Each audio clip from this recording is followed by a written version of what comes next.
Good morning, everyone. Welcome to ICE Barcelona. It's a pleasure to be here today. Thank you, everyone, for stepping up this morning for me. Thank you, Owen and Tom, also for just setting up the framework here for what we're going to discuss today. I've been in the gaming business 25 years now. It's my 25th ICE, in fact. And I've been from executive running large casino operations, companies like Hoka Stars.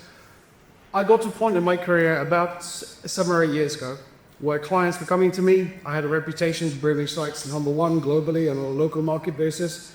Clients were telling me they weren't making money. I've never known a period in this business where you could not make money, okay? So when clients were coming to me, everyone was saying it's because of regulation, it's because of changing audience tastes, and I had a sneaking suspicion much more than that, and it was something to do with crime.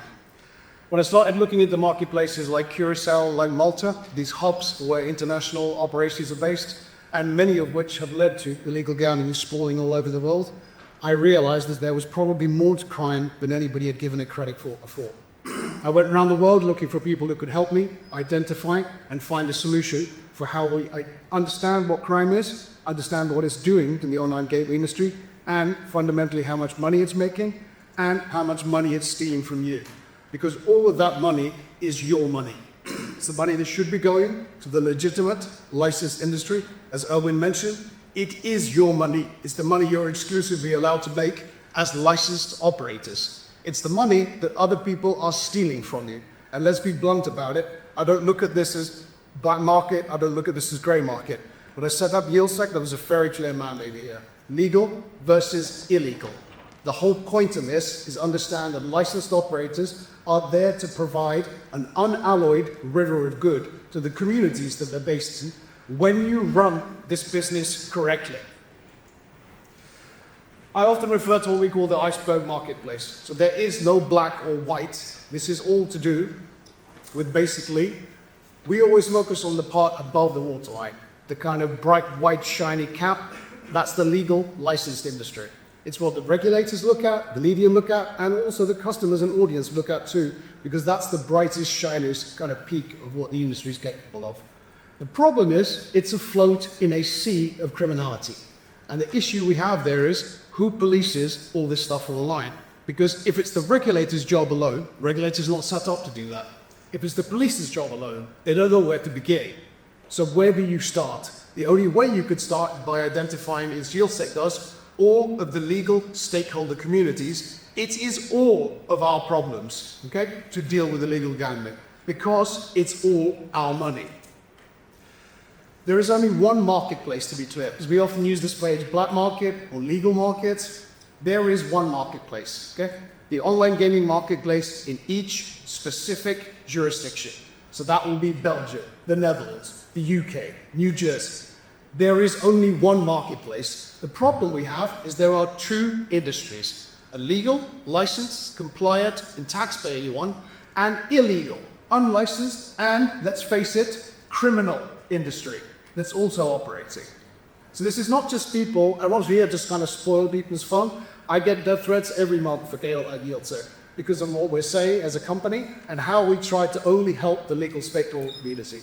Why do we get those threats? Because we're pointing out that you people aren't grey market. You people may be licensed somewhere, but you're not licensed for the jurisdiction you're taking revenue from. The point of that is, you are a thief. You are criminals because you're stealing money and you have no license to take that money from those jurisdictions. What does YieldSec focus on? We focus on what we call the 8 ecosystem essentials, okay? Starting at the top, search, peer-to-peer communications, websites, ads, streaming, affiliates, social, and apps, obviously. All of those feed into illegal gambling. Why is streaming on? Illegal streaming is beginning to eclipse referrals of customers from things like search and social media. So when you look at how the audience is changing, things like the Tyson Fury fight, the first one, Fury versus Usyk won in May last year, 2024. 20 million illegal streams. To watch one of those illegal streams, you needed to close an average of 16 adverts. Who did all those adverts come from? Illegal gambling companies. Every single one of them. Okay? So for your audience member who feels that he has got a benefit here because he's going to pay $50 to $75 to watch that event, he now feels like he put $20 on it to retire. So that's where we're feeding new issues from here. The audience is being migrated from way more referral mechanisms than we've ever seen before. What we thought was just a problem with affiliates is a problem on a much more widespread basis. There are 8 essentials on that page, okay? There is a light essential that we never put on these slides, but all of you should know it. The money, the money, the money. That's the point here. Where is the money going to? Of yield second, what you need to know about us, why should you trust us? What the things that we say, why should you believe them? We look at 3 core monitoring things: the audience, their activity, and transactions. Across our analytics processes, identification, what's out there, those ecosystem essentials, for example. Qualification, what are those things doing? Is it a piece of content? Is it a website? Is it an app? Is it an offer on social media? And quantification, how much money is this stuff making and how much is it taken from the legal licensed industry? 3 core reasons why we often call these the 3 C's of YieldSec: commerce, community, users. When you run this business correctly, there is an unalloyed river of good that can come to societies, to consumers, and to the innovation in the industry as well. Our methodology, we're often asked this question about how do you do it. We have a system that's built of military tech, same system that was used to basically stop, define content from groups like Al-Qaeda, ISIS, Al-Shabaab. We adapted that over 3 years with a bunch of flat technology people, AI and machine learning, to produce something that looked exclusively, initially, at betting, gaming, and lottery marketplaces on a jurisdiction-specific basis. All of the audience, all their activity, all of the time. That's what we're interested in looking for, okay? We count the audience members, how many people are connected, unique human beings, no bots, no spiders. We clock their dwell time and activity, how long did they spend there, which pages did they visit, which pages were just basically closed immediately, which pages that they dwelt on for a long period of time. And we look at everything from above, no data protection breaches, everything is anonymous. We're just looking at audience and where they're spending their time, spending their money. The whole point here is human users only get to a very real perspective of where is the total marketplace view. And you get to that total marketplace by taking legal and legal. So legal plus illegal equals total marketplace understanding. That's what YieldSec does. Let's get into the big part of numbers here. So this is the exclusive part for ICE this year. It was what we call the Great Illegal Gambling Robbery. In 2023, there was $5.1 trillion wagered. So this is handed, as Americans call it. $5.1 trillion wagered, okay? Across all types of betting. You can see at the bottom there, I'll read some of this out.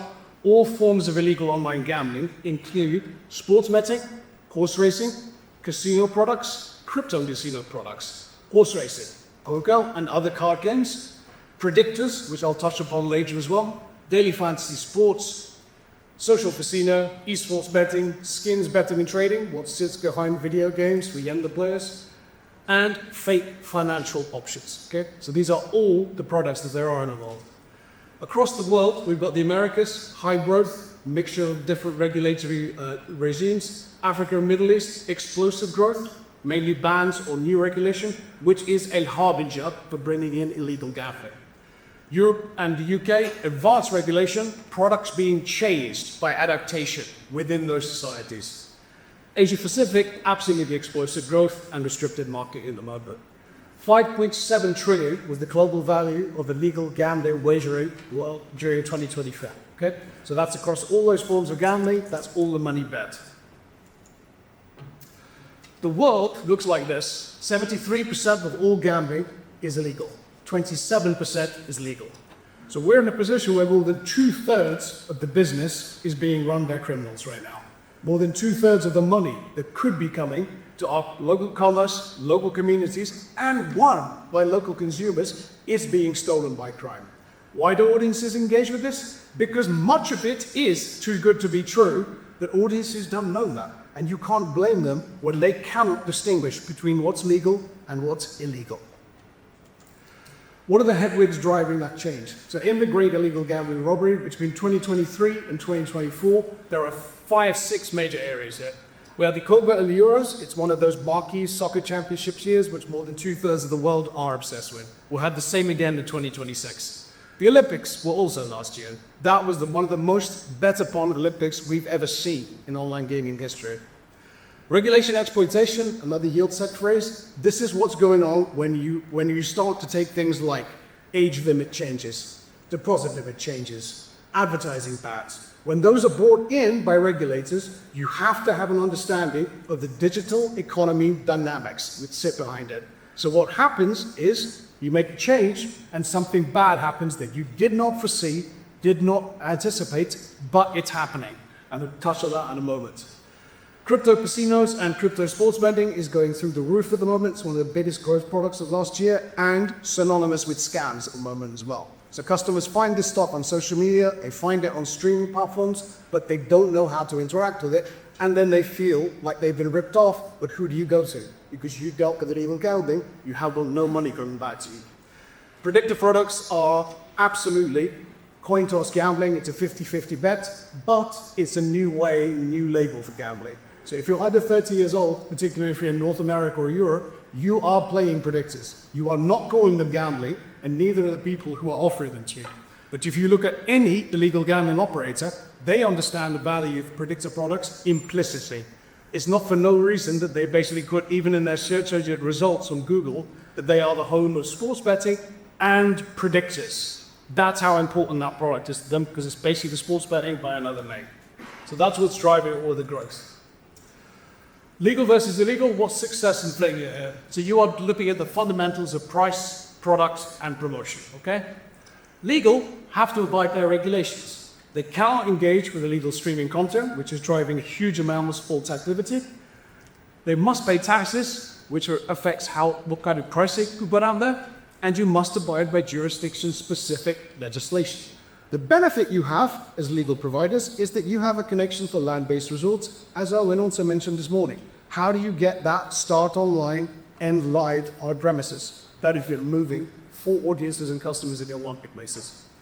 Illegal gambling, despite the fact they maybe cannot advertise on television, they cannot sponsor the shirts of the football team, for example, they're able to advertise everywhere because they lie.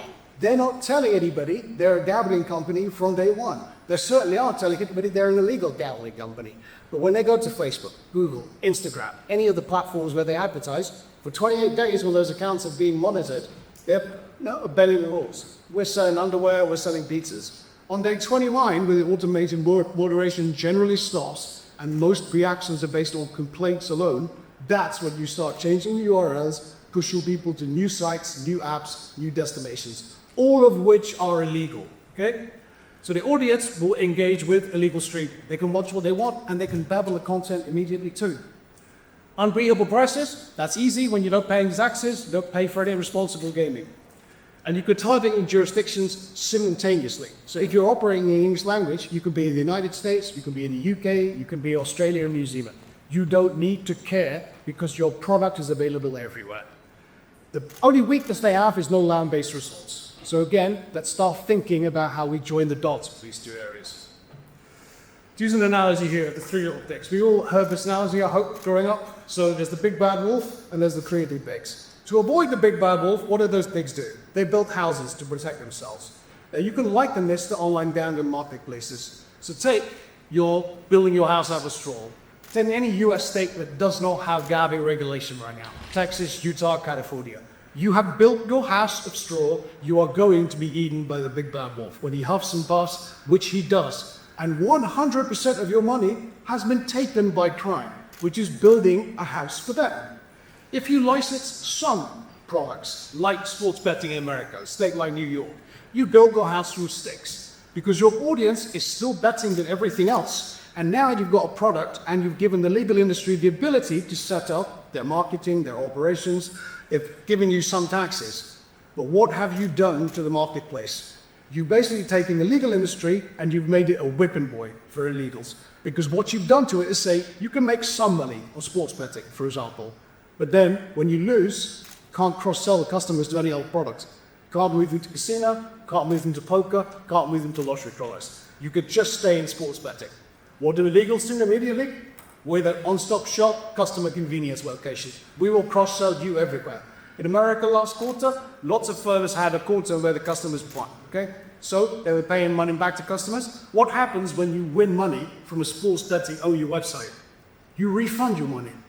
What happens when you win money from a multi-product illegal operator? You burn your money in the casino. So there's cross-sellability there. So the profitability part of this, it's your money part. Crime is stealing all of your money. Another analogy here, degenerative down. So taking those bricks, if you build your house from bricks, if you have all of your products in one place, you built your house from bricks, okay? However, that doesn't necessarily mean it's a perfect marketplace for you. So building your house from bricks means, will you have the right operating environment with the regulator and helps you? So right now you've got regulation is required and necessary. However, if you start removing pieces like ad backs, products, cross-sell, deposit limits, and fundamentally taxes. You start changing these things, think about the digital economy dynamics. How do these things work when you have an industry where you have a shadow, an evil twin, a rival, who is constantly stealing your oxygen? Doesn't work the same way, does it? This ability of the legal industry to provide for commerce, community, and consumers only happens where you have a protected marketplace, when you've removed the crime. So what you're seeing here is the more of those bricks you remove, the more unstable that Jenga tower becomes in the legal industry, and the more you build the illegal industry fortress. So all of the stuff that we take away from legal firms without understanding the consequences in the commercial marketplace where there are two industries, one legal and licensed, one illegal and unlicensed, you will continue building this fortress of illegal gambling, okay? And the point here is, it only exists, this fortress, because we never kicked out the crime at the start of the online business, okay? YieldSec exists because it allows people to kick out the crime any time. Why hasn't the things we've done in the past worked? So on what regulators and police do nowadays, we do things like blocking backpayers. We'll go for blacklisting URLs and ISPs and DNS blocking. Everybody tells us there's great solutions. The problem is we keep focusing on single instance measures. So we think that blocking one website, illegalgambling.com, they're no longer in business. Not true. That site, every illegal gambling site generally has around 300 to 500 mirrors and redirects behind it. One illegal operator we've been tracking globally and now using what we call a strategy of rolling dynamic URLs. Every time you click a Google link, social media link, you will be sent to a new URL on a unique to the user basis. So they don't care about promoting their brand name anymore. There's no illegalgambling.com that they've mentioned anywhere. It's simply, we're a brand, here's our advertising, here's our social media posts, here's all of our sponsorship of illegal streaming. And where did they learn that rolling dynamic URL strategy from? From illegal streaming. What YieldSec do with all of our clients, we work with all legal stakeholder clients, everybody from legal licensed operators right through to regulators, government treasury teams, trade associations like European Casino Association, health factors, and also law enforcement and police. We look at what we call the chain of enhanced enforcement escalation. So, going after one operator in an offshore jurisdiction like Curacao, okay? Now, I know Curaçao's changing its regime at the moment, but generally that's been the home of illegal gambling for the last 30 years, okay? That's why I mentioned that. What does YieldSec do to help you fight illegal gambling? Help every legal stakeholder fight illegal gambling and help you make the money that you should. Look at this on the basis of going after one website is not going to solve your problem, okay? Because they'll just open another one. They have 300 to 500 mirrors of redirects behind every domain they have. So when regulators say things like, what are we going to do about this? They're sure we can't stop them. Don't think about it in those terms. Think about everyone that they rely upon and everyone who relies upon them. That's the point of enhanced enforcement escalation from us. Everyone they work with, everyone they rely upon, the banks, the payment providers, the affiliates, the search engines, the tech platforms, everybody is a partner to their theft. So make everybody aware of their theft and make everybody understand that if you're not helping the legal industry, you're kind of a getaway driver for those guys stealing money. Everybody starts to work with you when you start mentioning to them that there is criminal liability that comes from this. And also, do you really want to be associated with somebody else stealing all that cash? Do you want to be associated with their money laundering, fraud, and crime? And the answer generally is no. People don't want to. Marketplaces who are working it at the moment, we've been able to remove operators on a weekly basis across tech platforms, or payment providers, across cooperations with the banks. So none of this work is impossible, and that's exactly the vision I had when I set this up at the tool. The point of this, move the marketplace evil away from crime and back for the industry, where it belongs, because you only benefit commerce community and consumers when that needle moves. What do we provide our clients? Awareness, what's out there. Ability, what to do about it. Action, what to do right now, next month, next World Cup, next time that there's a growth period from Black Friday through Christmas and New Year. The whole point here is understand what the problems you are that you're dealing with, understand what you need in your marketplace, what your audience needs, what media, politicians, regulators need to hear. Understand that we could create and foster the right collaboration. Fundamentally, just to touch on why that graphic has all those colors in it. Okay, so we do a thing that we call marketplace mapping. We make the data and show you what the marketplace looks like. So rather than just telling everybody, so much bad out there, the sky is falling. The sky is not falling, from my perspective as the founder and leader of YieldSec. From my perspective, you have to make this thing change, and you can make it change. That marketplace you're looking at is a marketplace from Europe last year, which was 73% legal, 27% illegal. All of the red and yellow you see, it's almost like a cell of the body that's been infected with cancer. What you're seeing there is basically affiliates from our illegals and the legal operators who have taken over the nice green territory that should be there. The green territory that you've paid license fees for, the green territory that you're allowed to make money in, so long as you pay taxes, pay for responsible gaming, and pay for everything else. As I mentioned about the Jenga tower, you will not be able to pay for everything if you're not making the money you should. It is your money, and when every legal stakeholder makes the money they should, that's when this business can provide for commerce, community, and consumers, and then substantial good that can come from this business. Positive, innovative industry. I know it is. I know that I've worked in for 25 years. We need to get rid of the shadow of crime, and that only comes from kicking out crime. I've got time for any questions if anybody wanting to ask it. There'll be a run out of time already. Thank you very much for listening to everyone. Thank you.